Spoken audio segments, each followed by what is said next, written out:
On January 1st of this year, the European Union passed into law an official bank bail-in clause. The bail-in legislation put into law across Europe what was done in Cyprus in 2013, where bank account holders had their funds seized to save the bank. To us and anyone who is paying half attention, this was a clarion call to get your funds out of European banks.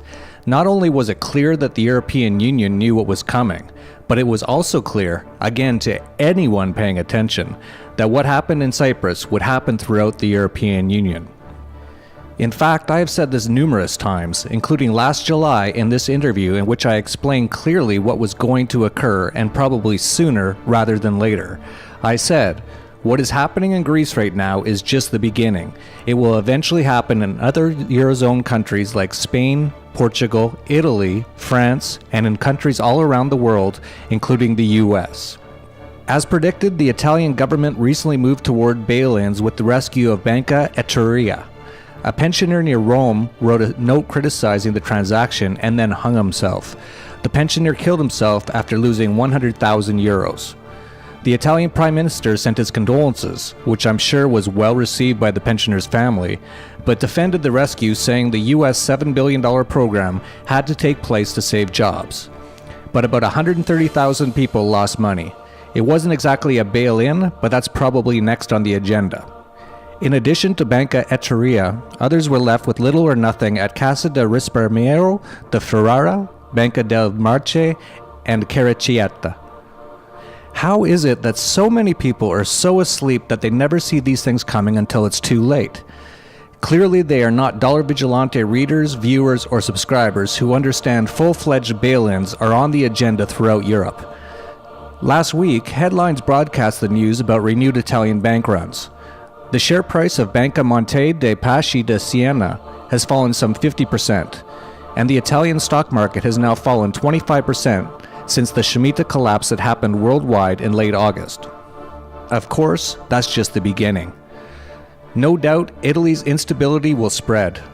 Monday, bank stocks resumed their slide, but the Italian Prime Minister had soothing words in the face of the crisis, saying that the banking sector was much more robust than thought.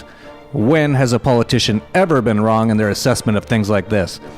Italy's endless recession has generated non-performing loans in the area of $546 billion, which amounts to 20% of all Italian loans. As a result, Italian banks won't make loans to businesses, the ones that survived the recession. The latest idea to emerge is to set up a bad bank that would take bad bank loans while leaving behind the good. But that's just rearranging the deck chairs on the Titanic, an accounting trick to make things look good while the whole thing rots from the inside. We know what they are planning. No less than a total overhaul of the world's financial system using the disintegration of the current bank system as a justification for radical change. We've been telling subscribers what was, and now is, going to happen for years, and many of them are already safely outside of the financial system, shorting the stock market for fantastical gains, and many hold their assets in precious metals, which rose again today, Bitcoin, and other hard assets. In this interview, just released, I spoke with Gus Damos about their precious metals-backed debit ATM card. We told subscribers about it, and others like it, months ago.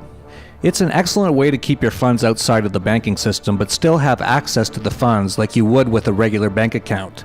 You can get one at dollarvigilante.com/perpetualassets. Gus Damos will be just one of many speakers at our upcoming TDV Internationalization and Investment Summit to be held on February 18th in Acapulco, Mexico, a day before the world's largest anarcho-capitalist conference, Anarchapulco.